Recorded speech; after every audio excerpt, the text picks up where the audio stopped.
Bismillahirrahmanirrahim. Assalamualaikum warahmatullahi wabarakatuh. Waalaikumsalam. Waalaikumsalam warahmatullahi wabarakatuh. Apa kabar teman-teman semua? Alhamdulillah baik, Bu. Alhamdulillah, semoga tetap bersemangat ya. Kita dalam menuntut ilmu dan juga ini adalah pertemuan pertama kita pengantar biostatistika, dan ini sebenarnya bukan suatu pelajaran yang baru untuk teman-teman ya. Ini pelajaran ini sebenarnya sudah kita praktekkan juga dalam kehidupan sehari-hari, namun kita tidak menyadari bahwa ini adalah dikemas dalam bingkai keilmuan biostatistika. Baik, untuk memulai pertemuan kita ini, mari kita sama-sama membaca basmalah terlebih dahulu. Bismillahirrahmanirrahim. Dan untuk tertib administrasi, baik, akan saya absensi terlebih dahulu. Siapa-siapa saja yang hadir di sini. Saya mulai dari Fancy hadir. Hadir, Bu. Hana Naila. Hadir, Ibu. Harlina. Hadir, Bu. Hikmah Isnaini. Hadir, Bu. Bila Idlia Hasan. Hadir, Bu. Intan Nurul Aini. Hadir, Ibu. Khairul Rizki. Hadir, Bu. Kinkin Prianda Saputra. Hadir, Bu. Muhammad Genta Faris. Hadir, Bu. Mu'tazilah. Nafila Amelia. Bu Mu'tazilah hadir, maaf, Bu. Oke. Taskia Mutiara. Hadir, Ibu. Dan Gilang Ramadan.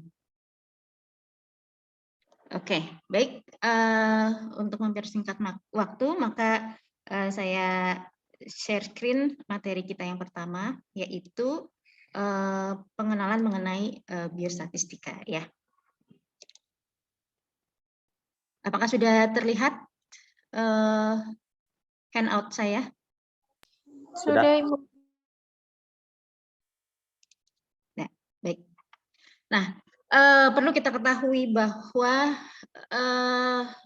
biostatistika itu sebenarnya dasarnya adalah dari statistika ya. Namun karena kita ada di bidang kesehatan, maka disebut biostatistika. Nah, jadi artinya pengantar biostatistika itu adalah dasar statistika untuk keilmuan kesehatan. Nah, apa saja yang dipelajari? Nah, cakupannya adalah nanti kita akan mempelajari mengenai definisi statistika, kemudian tahap kegiatan statistika, lalu apa yang bisa dilakukan oleh ahli statistik, dan juga pembagian statistika, kemudian pentingnya mempelajari statistika ini, dan dari mana saja sumber data itu didapatkan, kemudian pengelompokan data berdasarkan skala, dan juga populasi dan sampel. Ya. Mari kita bedah satu persatu. Nah, jadi pada statistika ini itu tidak terlepas dari sumber informasi, ya. Yang mana kita ketahui bahwa sumber informasi itu bisa berupa numerasi dan bisa juga literasi. Nah, untuk statistika ini kita berada pada sumber informasi numerasi, ya. Nah, kemudian statistika ini juga tidak terlepas dari kumpulan numerasi tersebut, ya. Yang mana kalau hanya satu itu kita sebut datum, tapi kalau sudah banyak jamak itu adalah data. Nah, jadi kalau misalnya kita mengatakan bahwa berat badan salah seorang mahasiswa di sini, misalnya katakanlah berat badan Nafila adalah 52 kg misalnya ya.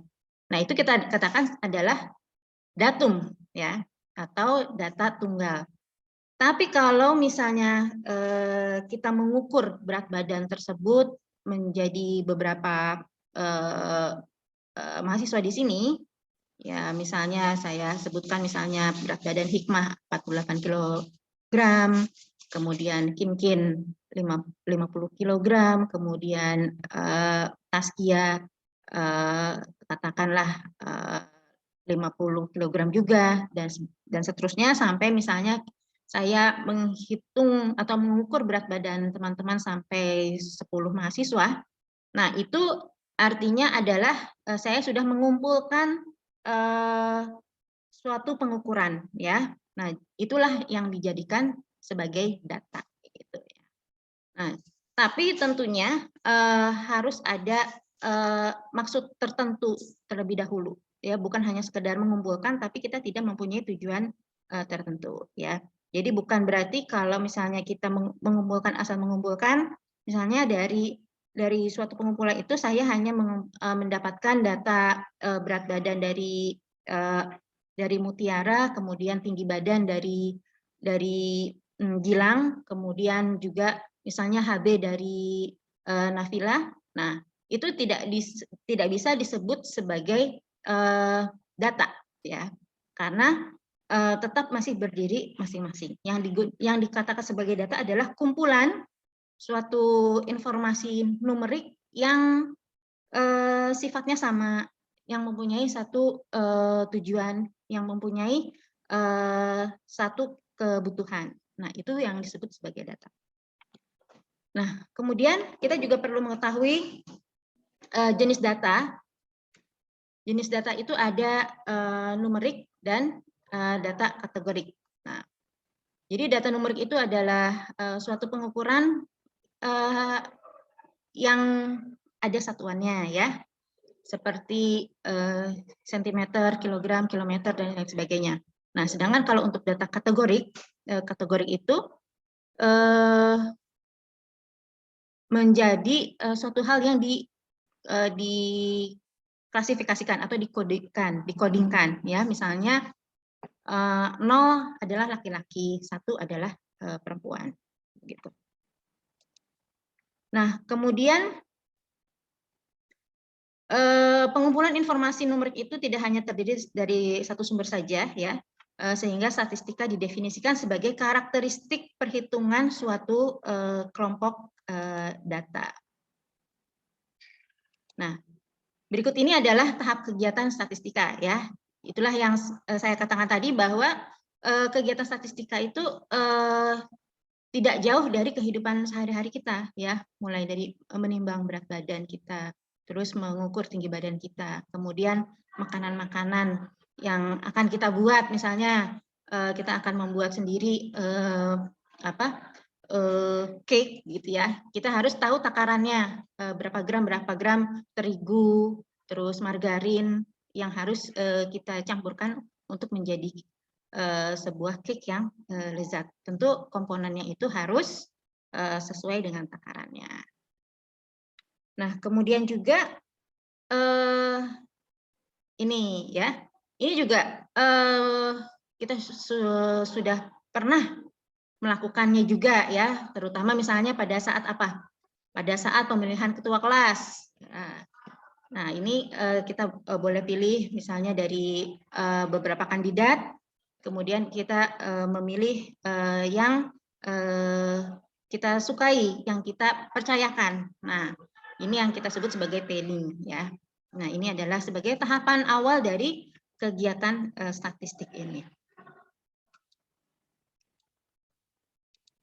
Nah, akhirnya nanti setelah melewati tahap pengumpulan, kemudian pengolahan data tersebut, maka akhirnya kita bisa memanifestasikan data tersebut dalam berbagai bentuk yang nantinya sangat familiar untuk dibaca, sangat mudah untuk dibaca, ya.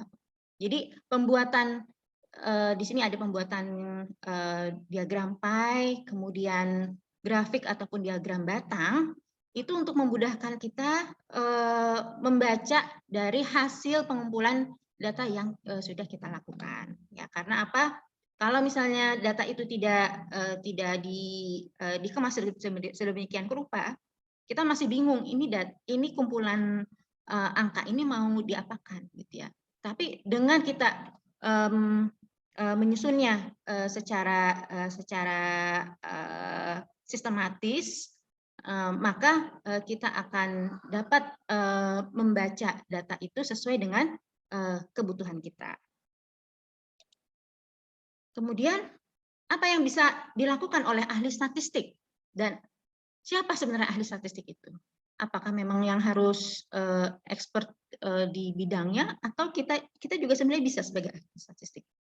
Nah, jadi sebenarnya kita juga bisa, ya, kita bisa menjadi seorang ahli statistik, ya, dengan kita mempunyai kemampuan untuk mengumpulkan data secara sistematis, kemudian memiliki kecermatan dan juga mampu mengetahui perbedaan misalnya antara jenis data kategorik, numerik dan sebagainya itu, maka sebenarnya kita sudah merintis menjadi seorang ahli statistik. Nah, ada beberapa hal yang bisa dilakukan, yaitu seorang ahli statistik itu dapat memandu dalam mendesain penelitian survei ataupun eksperimen ataupun penelitian yang lainnya, dan juga menganalisis data dan menjelaskan serta menginterpretasikan hasilnya.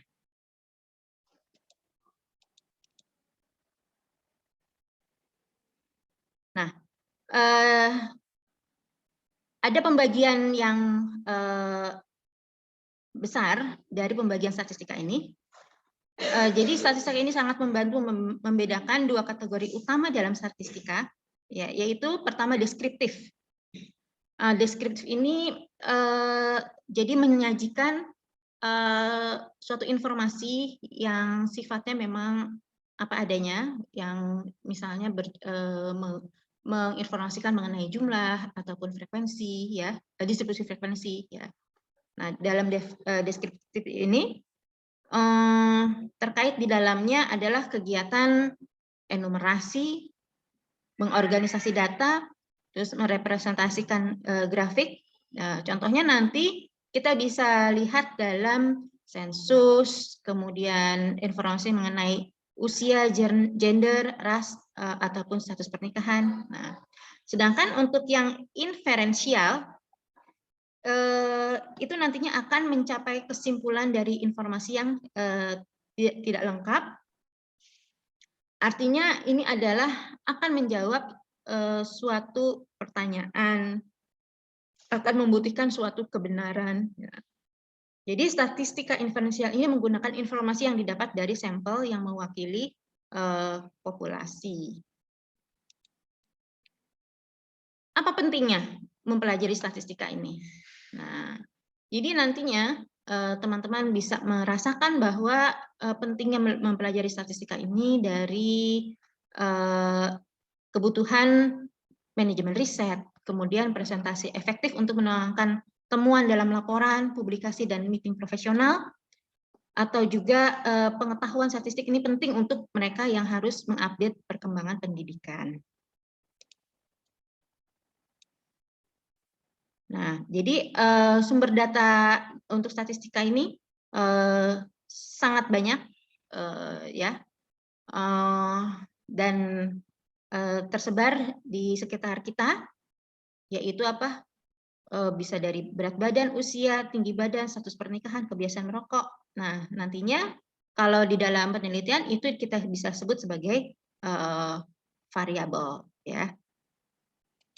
Nah, di sini pun kita perlu mengetahui pengelompokan data berdasarkan skala, ya. Jadi ada skala nominal, ordinal, interval, dan rasio. Nah, contoh dari skala nominal adalah variabel yang tidak mempunyai stratifikasi atau dia mempunyai nilai yang sama, ya. Misalnya warna, ya. Kita tidak bisa menilai bahwa sebenarnya warna kuning itu nilainya lebih tinggi daripada warna putih, karena ini adalah masalah selera. Jadi semua nilainya adalah sama. Kemudian juga hari dan bulan. Namun berbeda halnya untuk skala ordinal. Nah, ordinal ini mementingkan stratifikasi. Nah, contohnya adalah jabatan, kemudian tingkat pendidikan, ya, SD, SMP, SMA tentu berbeda. Ya, kemudian status ekonomi menengah ke bawah, menengah dan menengah ke atas. Nah, kemudian untuk interval ini biasa digunakan untuk pengukuran dengan satuan, apakah itu sentimeter, kilogram, kilometer, meter per detik, dan lain-lain. Dan sedangkan untuk yang rasio adalah perbandingan, ya, misalnya bisa kita gunakan dalam membuat peta ataupun histogram, ya. Histogram itu adalah suatu diagram yang sifatnya perwakilan, ya. Misalnya saat kita menggambarkan satu buah semangka itu adalah misalnya 5, ya. Jadi kalau misalnya ada gambar 2 buah semangka, berarti artinya mewakili 10 orang. Nah, begitu. Nah, adapun di sini secara garis besarnya untuk nominal dan ordinal itu adalah termasuk pada data kategorik, sedangkan kalau interval dan rasio adalah data numerik. Jadi demikian yang saya sampaikan. Apabila ada pertanyaan, dipersilakan kepada teman-teman mahasiswa. Tidak, Bu, tidak. Oke, baik. Kalau tidak ada yang ditanyakan, berikutnya adalah saya akan membuat suatu latihan, ya, untuk memantapkan pembelajaran ini di pertemuan berikutnya. Terima kasih atas atensinya. Sampai bertemu kembali di pekan depan. Assalamualaikum warahmatullahi wabarakatuh. Waalaikumsalam warahmatullahi wabarakatuh. Terima kasih, Bu.